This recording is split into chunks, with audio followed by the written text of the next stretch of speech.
இப்போ மீத்தேன் வாயு அதை எடுக்கிறதுக்காக தஞ்சாவூர் நாகப்பட்டினம் 2 டிஸ்ட்ரிக்ட்லயும் 1,64,819 ஏக்கர் நிலப்பரப்ப ஒரு மல்டிநேஷனல் கம்பெனி அழிக்க போகுது.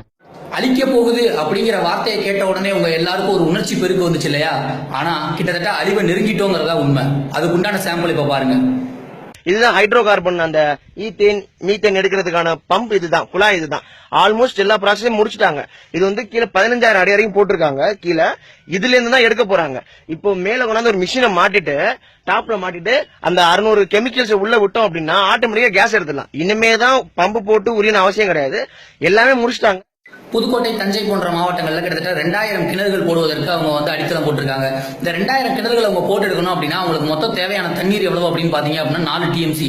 4 டிஎம்சி அப்படிங்கிறது எவ்வளவு தண்ணி அப்படின்னா கிட்டத்தட்ட 4 லட்சம் குடும்பங்களுக்கு, ஒரு குடும்பத்துக்கு 5 குடம் தண்ணி இஷ்டமா. ஒரு வருஷம் பூரா நம்ம எவ்வளவு தண்ணி சப்ளை பண்றோமோ அந்த அளவுக்கு இருக்கக்கூடிய தண்ணி தான் 4 டிஎம்சி.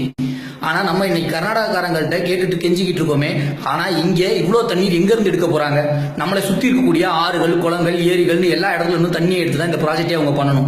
முதல் தடவையா இந்த ப்ராஜெக்ட் அவங்க செய்ய ஆரம்பிச்சிட்டாங்க அப்படின்னாலே நம்மளுக்கு பெரிய லாஸ், தண்ணி பிரச்சனை ஏற்பட ஆரம்பிக்கும். கடந்த 30 வருஷத்துல 12,456 ஏரிகள் மூடப்பட்டிருக்கு, 27,000க்கும் மேல குளங்கள் அழிக்கப்பட்டிருக்கு, 7 ஆறுகள் மூடப்பட்டிருக்கு, 1,67,512 ஏக்கர் விவசாய நிலம் அழிக்கப்பட்டிருக்கு.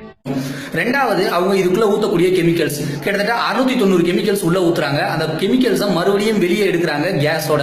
இந்த கேஸ் வந்து 3 வகை இடத்துல இருந்து எடுக்கிறாங்க. ஒன்னு டைட் சாண்ட்ல இருந்து எடுக்கிறாங்க, இன்னொன்னு சியர் இடத்துல இருந்து எடுக்கிறாங்க, இன்னொன்னு ராக் இடத்துல இருந்து எடுக்கிறாங்க.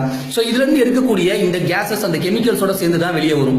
அப்படி வெளியில வரக்கூடிய அந்த கெமிக்கல்ல இருந்து கேஸை மட்டும் பிரிச்சு எடுத்ததுக்கு அப்புறமா மீதி இருக்கக்கூடிய சீவேஜஸ் என்ன பண்ணுவாங்க? மறுபடியும் நம்ம இடத்துல தான் கொட்டுவாங்க. இதை தயவு செய்து தடுத்தாகும். அப்படி தடுக்கல அப்படின்னா விவசாய நிலங்கள் எல்லாமே தரிசா போயிடும். நம்மளுக்கு சாப்பிட சாப்பாடு இருக்காது. அரிசி, பருப்புன்னு எல்லா விலைவாசிகளும் உயர ஆரம்பிக்கும். அத்தியாவசிய தேவைகள் எல்லாத்துக்குமே நம்ம அடுத்தவங்களை எதிர்பார்த்துக்கிட்டு இருக்கணும். அப்ப கடைசியில அவங்க வைக்கிறதா சட்டமா இருக்கும். மேலும் இந்த ப்ராஜெக்ட் அவங்க பண்ணணும் அப்படின்னா கிட்டத்தட்ட 40,000 வீடுகள் கட்டுறதுக்கு எவ்வளவு மணல் செலவாகுமோ அந்த அளவுக்கு அவங்க மணல் வந்து இதுல செலவு பண்ணி ஆகணும். சோ முதல்ல தண்ணீர் வளம் போகும், அடுத்து மண் வளம் போகும், அடுத்தது 3வது விவசாய நிலம் எல்லாமே பாழாகும். ஆனா டிவில லேகியம் வைக்கவும், சமையல் செய்யவும், டான்ஸுக்கு மார்க் போடவும் டைம் இருக்கு. ஒரு கிராமம் அழிய போறத சொல்ல 2 நிமிஷம் இல்ல.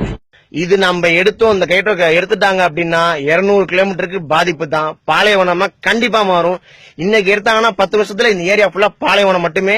உயிர் வாழுங்க இளங்களுக்கு அவசியமே உயிரே இருக்காது. எங்கேயுமே சின்ன புழுப்பூச்சி கூட உயிரோட இருக்காது. எல்லாரும் விழிப்புணர்வா வந்து போராடுங்க. நன்றி.